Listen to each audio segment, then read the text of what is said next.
Welcome to Simplify. I'm Benjamin Stoller. And I'm Caitlin Schiller. Simplify is for anybody who's taken a close look at their habits, their happiness, their relationships, or their health and thought, there's got to be a better way to do this. This episode today is about sex. Sex for women, to be more specific. Well, actually, it's sex for people who have sex with women. Totally. But there's something to learn here for anybody who has a body and might want to learn to more deeply connect with it. So you talked with sex educator and writer and amazing speaker and crazy cool badass, Emily Nagoski. She's the author of the book Come As You Are, The Surprising Science That Will Transform Your Sex Life. Yes, evidence-based orgasms are the best kind of orgasms. Right, the kind that can be empirically proven or put on a pie chart or something. Right, so you guys talk about this amazing thing called the dual control model. You talk about mindfulness, you talk about orgasms, non-concordance, which is a big topic, how sometimes the body can respond even if the mind isn't aroused or isn't really there yet. There's a lot in here, so I think we should just kind of play it, and we'll break it down in the bookend where we'll make a book list, talk about the key takeaways, but let's just play it. What do you think? Yeah, let's do it. All right. Catch you guys in the bookend. See you later. Hi, Emily. Thank you for coming on the podcast. Could you introduce yourself, please? Sure thing. I'm Emily Nagoski, and I'm a sex educator. That means I teach people to live with confidence and joy inside their bodies. I do it with science, and it is the best job in the world. Awesome. I love the I do it with science coda. I read this book and I have so much to say about it, and it was such an illuminating read for me. But I wanted to ask you, how did you get into this line of work? It started really when I was an undergraduate. I was a big nerd in high school. So I knew as I started college that I'd be going to graduate school for something. I had no idea for what. So I thought, okay, I need some volunteer work on my resume to make me look like a good candidate for graduate school. And a guy who lived on my floor in my dorm was pre-med and said, hey, come be a peer health educator with me. And I was like, sure, I like health. Why not? So I got trained to go into residence halls and talk about condoms, contraception, and consent. And the other piece of it was, even though I really loved the nerdy academic part of what I was doing, the work I was doing as a health educator made me like who I am as a person in a way the intellectual stuff just never could. Very cool. And where did the book come from? You wrote Come As You Are, and that came out in 2015, is that right? It came directly out of the teaching I was doing. I worked at Smith College. So on the very first day, I start with the anatomy lecture, which is always where I start, and a student raises her hand and goes, Emily, could you tell us what the evolutionary origin of the hymen is? And I had been a sex educator for 15 years at that point, and I had never even wondered what the evolutionary origin of the hymen was. So I knew on that day this was not going to be like an ordinary class, and it was not an ordinary class. And at the end of this really intense semester, I asked my students the last question on the final exam. You can have your 2 points no matter what you say, but just take the question seriously and tell me, what is one important thing you learned? And I thought it might be the evolutionary origin of the hymen, or any of the evolutionary biology, or any of the attachment theory, any of the sciencey things. And instead, more than half my students wrote something like, I learned I'm normal. I learned I'm not broken just because I'm different from other people. I learned to live with confidence and joy inside my body and not criticize myself just for being different from other women. So I don't know if you've ever graded final exams, but it's not usually like this. I was sitting in my office, grading with tears in my eyes, thinking something had happened in that class. When we kicked each other's asses, we went somewhere new that changed the students' lives. So it was that day, grading those exams, that I decided I was going to write a book. That's fantastic.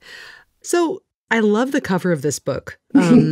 It's this amazing, relatively graphic image of what is a coin purse zipped open, and it resembles a vulva. And the title of your book is Come As You Are. You have this image. You're expecting a book that is about sex when you open it up. And I was surprised to realize that much of this book, if not most of it, is about feelings. And I was astonished. Can you talk a little bit about why this book that you think is probably graphically about sex is actually a book about feelings? Yeah, it is. Don't get me wrong. It's totally a book about sex. Oh, yeah. And it turns out that when we really want to understand how sexuality works for everybody, but in particular when we talk about women's sexuality, sex is not separate from the rest of our lives. It is profoundly influenced by everything else that's happening in our lives, and sex influences everything else that's happening in our lives. They are not separable. So we can only understand how to maximize our sexual well-being if we understand the ways the other stuff in our lives is interfering. Because usually when something is happening that we don't enjoy about our sexuality, the solution has nothing to do with our sex lives. The solution lies outside our bed, and then the benefits pass through into our sex lives. Mm-hmm. Yeah, that's absolutely true. The thing that caught my attention was when you speak about the dual response system and how it's not just about turning on the ons, it's about turning off the offs. Yeah, so I will never be tired. It's like my favorite thing to talk about. Great. I remember the day that I learned about the dual control model, and it felt like the puzzle pieces of my brain had been dumped out on the floor and rearranged and put back in my head better than they were before. Like, this is such an important idea. So, and it's actually fairly straightforward, right? So if it's called the dual control model, there must be 2 parts to it. And the first one we're all already familiar with. There's a sexual accelerator, a gas pedal that notices all the sexually relevant information that we're surrounded by. So it's every sensory modality you see, hear, smell, touch, taste, or, and this is crucial, imagine, anything that gets coded as sexually relevant, and it sends the turn on signal. So we're familiar with the idea that, like, you get stimulated and that turns you on. Okay. And that's happening at a low level all the time, even right now. But fortunately, also at the same time, all the time, our break, the other part of the dual control model, is noticing all the very good reasons not to be turned on. So this is everything you see, hear, smell, touch, taste, or, and this is really crucial, imagine that your brain codes as a potential threat, and it says turn off. So the process of becoming aroused is this dual process of turning on the ons and turning off the offs. And the most important thing, turns out that when people are struggling with sexual arousal, desire, orgasm, sometimes it's because there's not enough stimulation to the accelerator, but usually it's because there's too much stimulation to the brake. And that goes back to the idea that usually when you're struggling with your sexuality, it has nothing to do with your sexuality itself. A lot of it has to do with the other stuff in your life, like you're feeling stressed out and exhausted, or not really great about body image stuff these days, or not feeling really great in your relationship. Those are really important factors that can't be fixed by doing something to your sexuality. Mm-hmm. And this brings up, a bunch of stuff, but another thing that was really impressive and meaningful to me to read about in this book was how important stress is to how someone feels about her sexuality. Can you talk a little bit about fight, flight, and freeze? The one that surprised me the most was freeze, because you don't really hear it very often. Yeah, we don't hear about it, and it would change the entire fucking world if we did teach it at the same time that we teach. Like, I think it's really, really important. So fight or flight is the part we're mostly familiar with, and it actually parallels the dual control model, because fight and flight is the accelerator stress response when you're approached by some sort of threat, anything your brain interprets as a threat.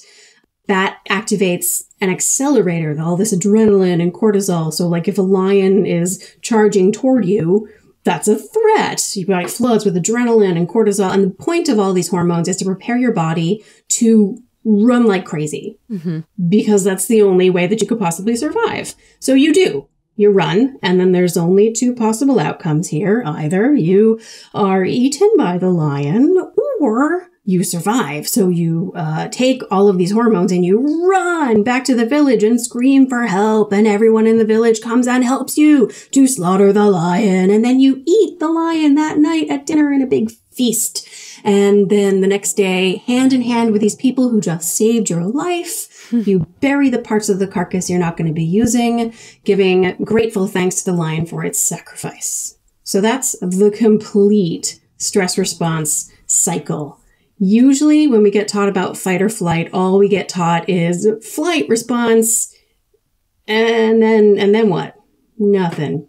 The difficulty that we have these days is that we are, alas, almost never chased by lions, but our body responds to our stressors in pretty much the same way. So if your stressor is work or like a shitty boss, you can't literally run from your boss. You can't punch your boss in the face. I mean, you could, but there would be consequences. You just have to like smile and be nice and get through it. So it turns out that for us, dealing with the stressor has been separated from dealing with the stress itself, this thing that happens in our bodies. And we have to address the stress itself in order to like complete the cycle and get ourselves back to a place where our body feels like a safe place to be. Does that make sense? That does make sense. So freeze happens when, you're being chased by let's imagine you're a gazelle running away from a lion, and the lion is faster than you and chomps its teeth into your hips. What do? In the middle of this big gas pedal stress response, your brake slams on. The parasympathetic nervous system shuts everything down. And as a gazelle, you collapse, you play dead. And the lion is no longer interested in chasing you because you're not running. She runs away and gets her cubs to come and feed on you. And that's when the miracle happens. So that's freeze. This is the experience that people experience, especially under life threat circumstances where you feel trapped, that you have no way out. You're not fast enough to run. You're not big enough and strong enough to fight. Women tend to experience it a lot under a lot of circumstances, but especially sexual assault. And if we all knew that freeze is a normal, healthy, biological stress response, then nobody would ever wonder, well, why didn't you fight? Why didn't you kick? Why didn't you punch? Like, why didn't you run? It's because freeze kicked on, because your brain was totally sure that your best hope of surviving this life threat situation is to shut down, play dead, and wait either for it to end or for somebody to come and rescue you. Right. It is normal and healthy for people to have that experience. And it's a survival response, and it works. Oof. You know how we know it works? Here we all are. Wow. I was going to ask you about this phrase, completing the cycle. That was really, really interesting to me when I was reading the book.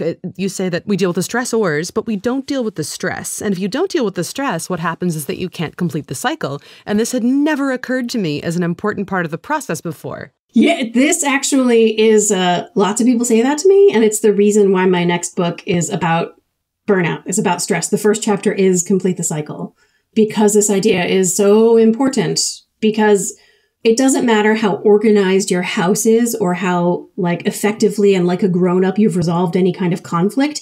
If your body is still in a stressed out state, your sexual brakes are still going to be on. Like your sexual brakes don't know what like I was a grown-up and calmly resolved a conflict meant. It knows what running or beating the crap out of somebody means. So you have to speak its language. Even when freeze is the stress response that you're experiencing, the brake will, on its own, when the threat goes away, the brake begins to slowly come off. And if you're a gazelle lying on the ground, as the brake comes off, you start to shudder and shake and pant. And what's happening is all those motor patterns that were activated by the fight or flight stress response are completing their patterns, right? So your body is letting go of the gas pedal stress response that it was locking down. As the brake comes off, your body goes through that process. And when it's a trauma that people are recovering from, one of the tricky things about trauma recovery and freeze is that as the brake lets up, your body wants to do stuff. It wants to shake or tense your muscles, or there's a lot of physiological sensations. And trauma is generally an experience of losing control of your body.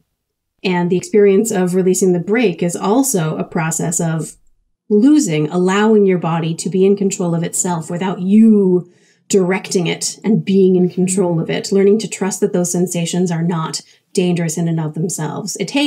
That's why therapists are so useful, is because they are like a safe, calm, loving presence to notice you having that physiological experience and let you know that you're still safe. Mm-hmm.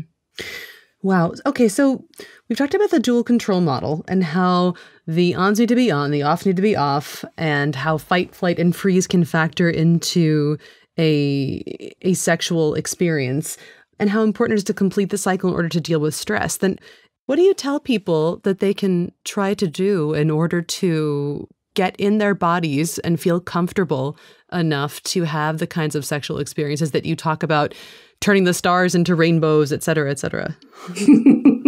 Yeah. So the sexual response mechanism is wonderfully resilient. It will notice sexually relevant stimuli no matter what the situation is.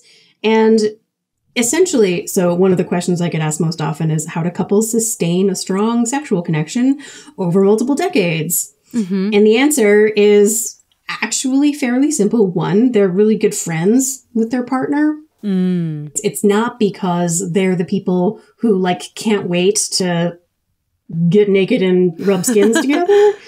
It's not because they have sex a lot. They are the couples who make a choice. They decide that it matters for their relationship that they stop doing the other things, the raising of the children and the going to the jobs and the watching of the Netflix. They close the door.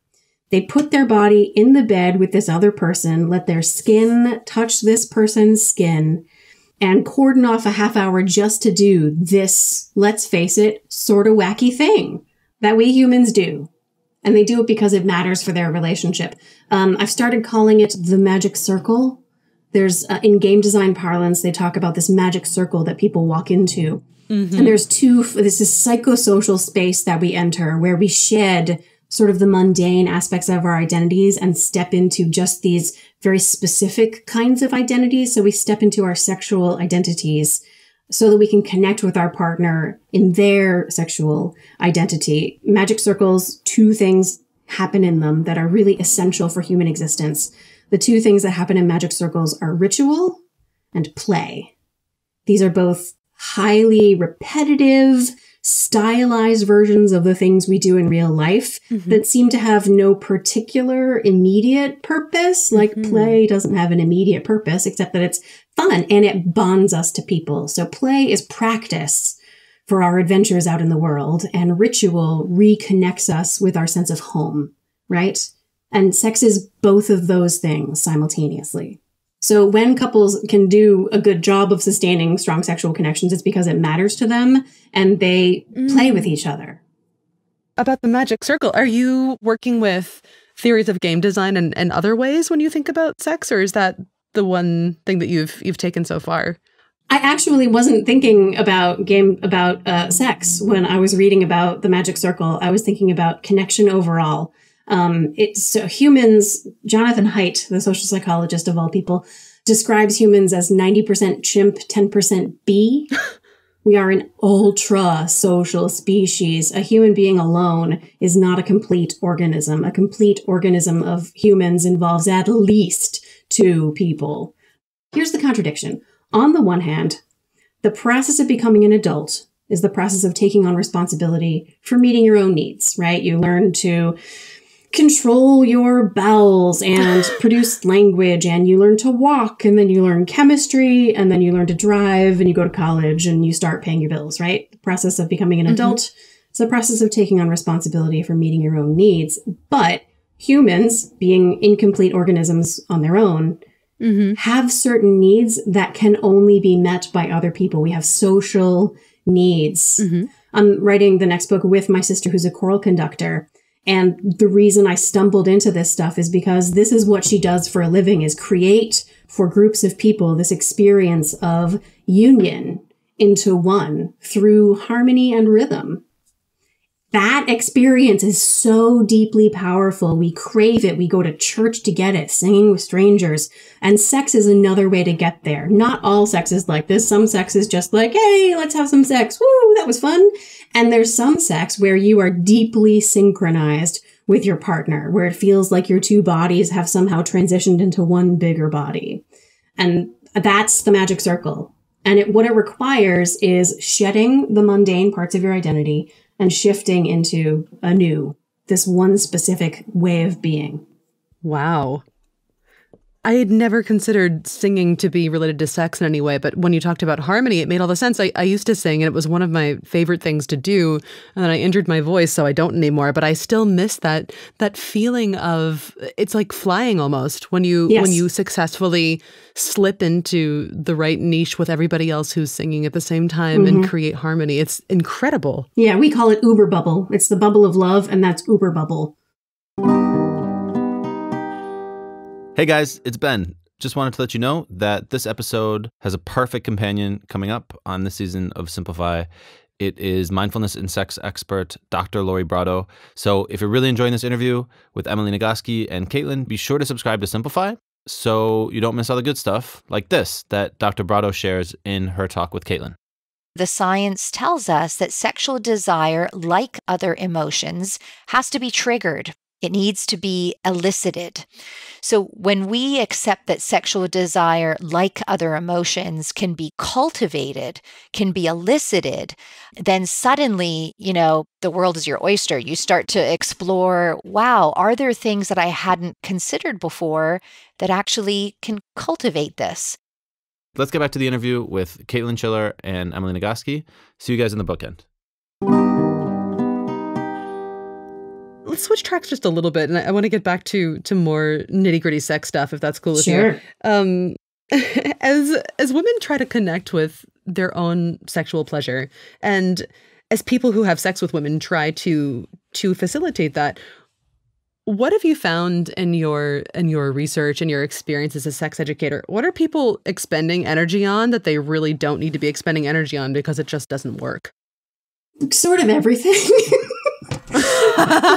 So when people are struggling with desire, arousal, pleasure, the common advice is to add stimulation to the accelerator, like toys and porn and role play. And those are things that are great if you like them. Go for it. Do you. And it doesn't matter how much pressure you put on the gas pedal. If like the brake is on and the parking brake is pulled up, like you're just going to burn a lot of gas. If you try to drive with the handbrake on in your car, right? Maybe could get where you want to go. You're going to use a lot more gas. It's going to take a lot longer and nobody's going to enjoy that ride, right? So it's really much more about figuring out what's hitting the brakes and getting rid of that stuff. And usually what's hitting the brakes is not like, darn it, we're not using handcuffs. That's not what's hitting the brakes. What's hitting the brakes is usually like your actual life stress, relationship factors, body image stuff, and sexual shame messages. A lot of us got taught that sex is dirty, dangerous, and disgusting, and we should save it only for someone we really love. Like that message doesn't make any sense.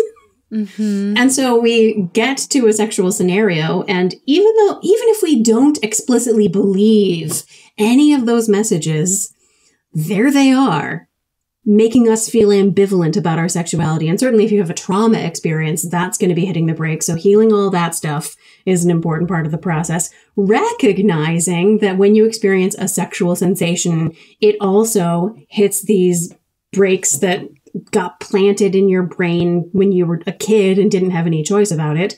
And learning to stay with that because it will let go itself. It will simply end if you allow it to. Where people really get tied in knots is when they start to experience the brakes coming on around sexuality. And then they start judging the fact that their brakes have come on. And do you suppose judging your sexuality hits the accelerator, or does that hit the brake? I think it might hit the brake. Yeah. Totally hits the brake. So a really important step, more even than porn and lingerie and lube and toys, and don't get me wrong, I am a lube evangelist, but the most important thing to do is not to freak out when things don't go the way you expected or wanted them to go. Have curiosity and calmness about what's going on and explore it and shift your attention a little to the left or right from like the dead center of the thing that's not particularly working out the way you expected it to. And that calmness and curiosity, that self-compassion and patience is actually one of the most important ingredients for having a great sex life. You know, this sounds a lot like the messages that I've heard in yoga classes. Oh, yeah. When something is frustrating, just explore it. Get curious about it. Befriend the pull that you feel in your quad. That's really what this is bringing up for me. It's kind of mindfulness in a way. It absolutely is. There's a book coming out, actually, called Better Sex Through Mindfulness by Lori Prado. I wrote the foreword for it. She's amazing. She's so spectacularly good and is the mindfulness and sex lady. And she does all this amazing research with all different kinds of people about the ways they can apply mindfulness to improve their sex lives. And it very much is about if you don't judge shit and you just let it happen, and especially if you put desire to one side. Like, who even cares about desire? It's about pleasure. How are you separating desire and pleasure? Yes, this is one of the things that culturally we don't do, even though the neuroscience is, I'm totally persuaded by the neuroscience that pleasure and desire are not the same thing. They are related to each other, obviously, but they are non-identical. So you can increase desire without increasing pleasure. We've all had the experience of a strong desire without pleasure. The need to pee. Like, that's very uncomfortable with a high degree of desire. Or a heartbreak is a high degree of desire for the person who has left without any kind of pleasure, right? Like, a desire can be intensely painful. And it can be sort of neutral. And it can be really pleasurable. We can make desire a pleasurable experience in the right context, but in the wrong context, it sucks a lot. Desire for sex can feel really fun and good if you know you're going to get sex at the end of that desire. Desire for sex feels shitty if you're constantly trying to get sex and can't get the sex, and you still want the sex and you're being rejected by your partner. Like, that can feel intensely distressing. Right. So desire and pleasure are not the same thing. When you put pleasure at the center of your definition of sexual well-being, everything changes when you let the desire just emerge in response to pleasure. All the puzzle pieces of your sexuality come together in a brand new way. If you are experiencing pleasure, you are doing it right. Okay, so that would look like enjoying touch for the sake of touch, or enjoying being in bed. Right. So remember, our couple, they close the door, they send the kids away. You know, you chuck the last of the toys in the toy box, you tromp up the stairs, you close the bedroom door, and you're like, all right, 3 o'clock on a Saturday, because we said so. You, me, and the red underwear. Let's do it. Yes. What happens next is you put your body in the bed, you let your skin touch your partner's skin, and almost always what happens is your body wakes up and goes, all right, I really like this. I really like this person. I really enjoy this experience. There's this analogy that I love. It's the party analogy that I learned from a sex therapist in New Jersey named Christine Hyde. She tells her clients, so if your best friend invites you to a party, you say yes because it's your best friend and it's a party. Of course you say yes. But then as the date begins to approach, you start thinking, oh, we're going to have to find childcare. There's going to be a lot of traffic. Do I really want to put on pants on a Friday night? But you know what? I ask myself this all the time. Right. Yeah. But you go to the party because you told your friend you would go to the party, right? Right. And usually what happens is you have a good time at the party. If you are having fun at the party, you're doing it right. Right. Cool. It sounds so much like what you're advocating here is turning off the brain a little bit and letting the body lead. Yes. And I don't want to give the impression that this is as simple as it sounds. It never is. Because I gave this advice to a couple of friends of mine. We were sitting in a bar, and they're a young couple, married, a couple of small children. And they're really struggling with sexual desire. And I said, you know, you put your body in the bed, you let your skin touch your partner's skin. And one of the partners, like, pulls away and cringes, like, oh, I wouldn't, I just don't want to let my skin touch my partner's skin. Oh. Right? Like, what do you do then? And there absolutely is stuff that you can do. When most sex therapists suggest that people go straight into sensate focus, which is touching based, like allowing your body to receive touch. Some people are in a place where they can't even receive any kind of touch. They need to stay physically distant and just like look at their partner and think about their partner before they're going to be ready to take any steps forward. Does that make sense? Yeah, I think so. So it just sounds like it could be different from person to person. Maybe it is about letting your body lead, but maybe it's also about giving your body the space that it needs. And I guess that is also, in a way, letting your body lead. Yeah, when it comes to couples, letting your body lead is a complicated thing because it's letting both bodies lead. Yeah. And the thing that two bodies create is larger than either of the two bodies, and it exists both within each of the two bodies and in the space between the bodies. And you have to manage all of that simultaneously. Mm-hmm. Mm-hmm. I keep thinking about the cave and how men and women were, or women and women and men were once whole circular people who were rent in half by an angry god. Right. Yes. Aristophanes and the Origin of Love. Yeah. So what's one idea with which you'd like to leave everyone who's listening today? So as I traveled around the country and the world talking about the science of sexual well-being, I was working really hard to try to communicate these ideas about putting pleasure at the center of your definition of sexual well-being. And I came up with a 3-word phrase that rhymes and everything. Did you know that people believe you more when the thing you say rhymes? It's not just they remember it better. It doesn't surprise me. They believe you. It feels more true to them. So here it is, rhyming and everything. Pleasure is the measure. Pleasure is the measure of sexual well-being. It's not about what you do in bed or how many orgasms you have, how long it lasts, or who you do it with, or how frequently you do it. What matters is that you like the sex that you are having. That is a great rule of thumb. I love it. Not just because it rhymes. It's great. Although that it rhymes doesn't hurt, I have to admit it. Emily, I always like to ask people about what they've been reading lately or what books have been really fundamental to them at the end of these interviews. What are some books that you love and you would recommend to readers, or what you're reading now? I'm reading a lot. Yeah, lots of nonfiction I'm reading right now to inform the book I'm writing. One of them is John Cassiopo's Loneliness. The title is just Loneliness. Mm-hmm. He's been researching loneliness for decades, and this is a summary of his research, and it is really wonderful. It's based in the science, but is deeply connected to the human experience. And it talks about this drive for social connection, this hunger that we have. And it's the place where it really clicked for me that rhythmic movement is the foundation of well-being. In particular, rhythmic movement synchronized with another person is the foundation of human well-being. Okay. Another book, let's see. I cannot get enough of this book, and I'm recommending it to everybody. It's called Down Girl, The Logic of Misogyny, by the moral philosopher Kate Manne, M-A-N-N-E. Ooh, what a great title.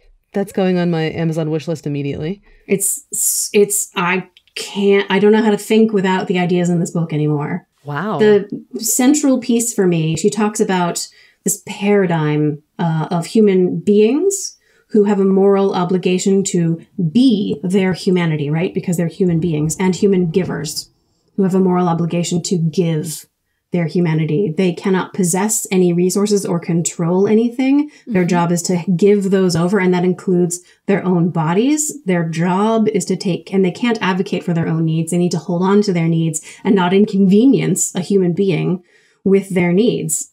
Wow. So when you see this dynamic and you're like, okay, so if women are the human givers and men are the human beings, that explains a lot, right? Wow. Unfortunately, yeah. So basically, we can understand all of patriarchy and misogyny in terms of the idea that women are not intended to control any resources. And if she dares to, for example, run for president, she's trying to take away the presidency from a human being whose rightful property it is. Wow. And when a man has sex with a woman who is not conscious, he's a human being who has a right. His job is to be avaricious and competitive and to take whatever he wants. That's his role. And a woman's is cheerfully, with a smile on her face, to give whatever it is a human being wants. Wow. And that makes the solution really simple. When I talk about this, actually, when I talk to college students about it, their first impulse is, the solution's really simple. Everybody gets raised as a human being. But if everybody's raised as a human being, right, we're all designed to be avaricious and competitive and to take whatever we want. That's no good. That's like a Hobbesian nightmare. That's bad. Instead, the solution, very simply, is raise everyone to be a human giver with an obligation to help other people, to be attentive to the needs of others, to be generous. because there's nothing threatening or dangerous about being a human giver in and of itself. It's only when that gets manipulated and exploited by the patriarchy that it turns into a problem. So we need to raise everybody to be a human giver. I love that. That is a great idea. I feel like there needs to be a children's book about exactly that. Yeah. Mm-hmm. Amazing. Thank you so much for these recommendations, or just sharing what you're reading. I have a list of them now that I will definitely be bringing to a bookshelf near me. Yeah, they're really, like, I can't stop thinking about all of these books. Awesome. When is your new book coming out? Probably January or February of 2019, so about a year. Very cool. Well, I'll keep my eye out for that. And maybe we can talk again when that one is ready for the world. I would love that. Me too. Thank you so much for taking the time today.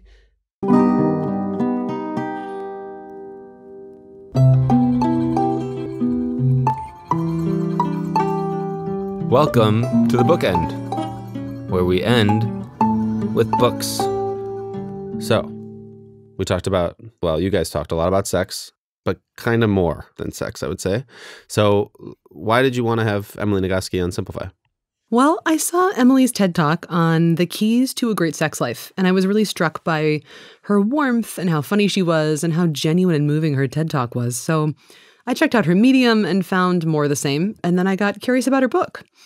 And what stood out to me was that she has what is a completely sense-making, simple, but wholly overlooked take on the recipe for a great sex life, which is really being connected with yourself. You do that, and you can truly connect with someone else. In bed. Right, that's my favorite fortune cookie game. Yes, in bed. Sorry, too easy. And over Chinese food. Yeah.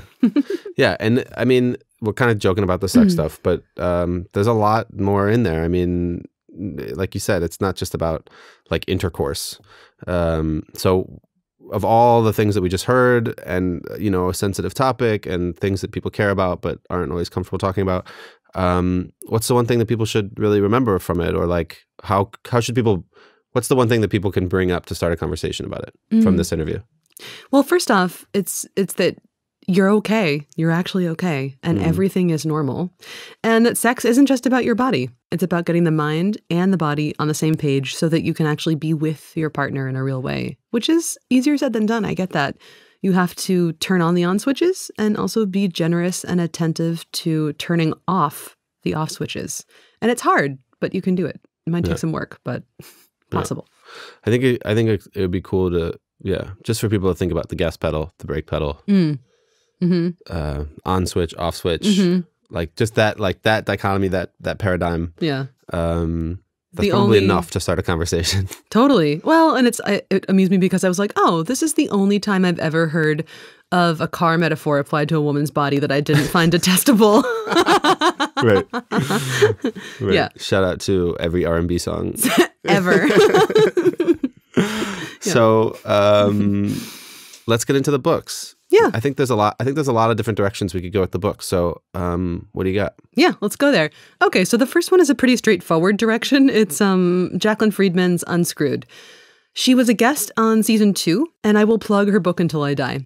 Not only does Jacqueline have this fantastic podcast by the same name, Unscrewed, but she has also contributed to the world with her book, out just last October, called Unscrewed: Women, Power, and How to Stop Letting the System Screw Us All. It's a really relevant read for right now in light of the Me Too movement, in light of the kinds of laws being passed in the US right now, and the ways in which women's position in the culture is changing. So it critically inspects so-called girl power and invites us to take a look at the water that we're all swimming in. And really shout out to your interview with her, season 2. You guys got into like heavy stuff, but managed to somehow break it down in a way that made like all of the feminist political themes right now somehow understandable. Yeah, that's what we do here, Ben. Amazing. Simplify. Yeah, simplify. Even if it's really complex, or we try. All right, what about a second book? So the second book is Jon Kabat-Zinn's Wherever You Go, There You Are. And this one is a classic on mindfulness. Kabat-Zinn is this founder of the Stress Reduction Clinic, and he's one of the driving forces behind the MBSR technique, which is this everyday use kind of mindfulness practice that gives people the tools to stress less and confront chronic pain without losing their minds and also have better sex. This one is good for mindfulness. Yeah, and also ties to, I think, the bigger, if people want to dive deeper into like why good sex is not just about like the body, this is a good start. Right. Ben, do you have a recommendation? Sure. I mean, I was thinking like we could cover something about men's sexuality. Ian Kerner is an author that we've plugged on Simplify before. He wrote this book, She Comes First, which is also about having sex with women. But he also wrote a book called He Comes Next, which is kind of about having sex with men. And I think it's worth checking out for everybody out there. There's a lot in there about the role of anxiety when it comes to arousal and feeling insufficient that I think is important for like the general topic of sexuality and good sex. So, and like feeling good, feeling like you are okay. Yeah. So that's my rec. He Comes Next by Ian Kerner. Check it out. Awesome.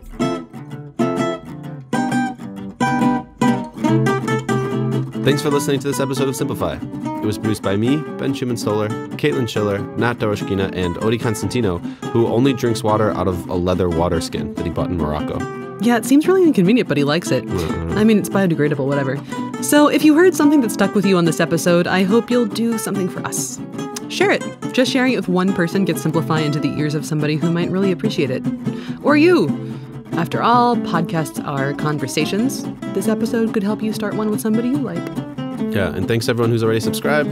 If you're not subscribed, do it. You get all the episodes automatically into your feed. And thanks to anyone who's given us a shout out, a rating, a review, whatever, on any of the podcatchers or Apple Podcast, Overcast, Stitcher, Pocket Cast, wherever you listen. It really helps, and we're really appreciative about that. So thanks. We are also on Twitter. I'm at Caitlin Schiller, and Ben is at Beasto. If you don't know, Simplify is made by the same people who make Blinkist, where Caitlin and I work. Blinkist is a learning app that takes insights from the world's best nonfiction books and condenses them into focused little capsules of knowledge that you can listen to in audio or read in text in just about 15 minutes. And Caitlin and I work at Blinkist. We're standing in Blinkist right now, so check it out. Hooray! Right, so, and we made another voucher code for this episode if you'd like to try Blinkist, which, I mean, why wouldn't you? You can get 14 days free if you go to Blinkist.com/friends and type in the voucher code ONSWITCH. That's ONSWITCH. One word, no spaces. Last thing, thanks everyone for sending in the answers to the question, what have you learned was much easier than you thought it was? We want even more of them, so if you haven't done it yet and you want to, just record a voice memo on whatever app or the voice memo on the iPhone with the answer to the question, what have you learned was much easier than you thought it was? And email it to me and Caitlin at podcast@blinkist.com. Right, so we'll be back next week with another episode of Simplify, and in the meantime, be good. This is Caitlin. And Ben. Checking out. See you guys later. Bye.